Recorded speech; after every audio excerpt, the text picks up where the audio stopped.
সুপ্রিয় দর্শক শ্রোতা, আসসালামু আলাইকুম। কেমন আছেন? এয়ার ডিজাইন অ্যান্ড প্ল্যানিং কনসালটেন্টের পক্ষ থেকে সবাইকে স্বাগতম।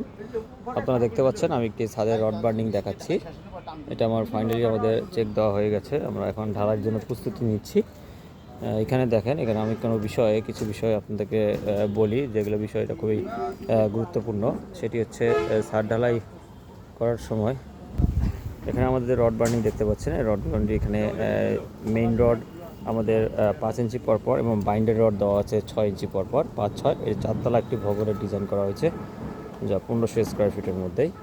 তা মোটামুটি এখানে আমাদের ছাদের জন্য প্রস্তুতি আমাদের হয়ে গেছে। আমাদের ফাইনালি চেক আমরা গতকাল দিয়েছি এবং আজ আবার যেগুলো প্রবলেম মনে হচ্ছে সেগুলো ঠিক করে নিচ্ছি। এখানে তেমন কোনো প্রবলেম নেই, কিন্তু এখানে ব্লকিংয়ের সংখ্যা একটু কম আছে। একটি সবসময় মনে রাখবেন, একটি ভবন কাজ শুরু করার জন্য ব্লক খুবই গুরুত্বপূর্ণ অংশ। এই ব্লক, একটি ভবনের ব্লক যতই বেশি থাকবে, সেই ভবনটির ক্লিয়ার কভারিং বেশি থাকবে এবং সহজেই আপনার ভবনটির নষ্ট হবে না এবং কনক্রিট খসে পড়বে না। আমি রিসেন্টলি একটি ভিডিও দিয়েছিলাম, আপনারা দেখতে পেয়েছেন। এই জন্য ব্লকের কারণেই এটা হয়ে গেছে।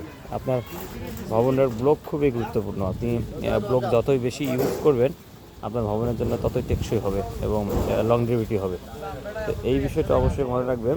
কাজ করার সময় ব্লকের দিকে সতর্কতা থাকবেন। এই ব্লকটা খুবই গুরুত্বপূর্ণ। ব্লক, ক্লিয়ার কভারিং, প্যাকিং, তারপর আপনার সঠিকভাবে ভাইব্রেশন করা, এই জিনিসগুলো খুবই গুরুত্বপূর্ণ অংশ একটি ছাদের ক্ষেত্রে। এবং ছাদের করার আগে অবশ্যই যে ইলেকট্রিক পাইপগুলো রয়েছে, সে ওয়্যারিংয়ের যে ইলেকট্রিক পাইপগুলো, সেগুলো সঠিকভাবে আছে কিনা, প্রত্যেকটা রুমে আছে কিনা, এই বিষয়গুলো অবশ্যই লক্ষ্য রাখতে হবে। এই বিষয়গুলো লক্ষ্য রেখে আপনারা কাজ করবেন, ইনশাআল্লাহ কাজের কোয়ালিটি এবং সব কিছু ভালো হবে। আর অনেক বিষয় লক্ষ্য রাখবেন।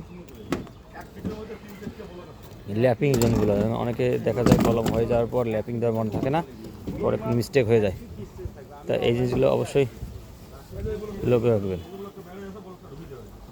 আসেন আমি আপনাকে এই ঘুরে ঘুরে দেখাচ্ছি আমাদের ভবনটি যে করেছি রড বার্নিং, সেটা দেখাচ্ছি।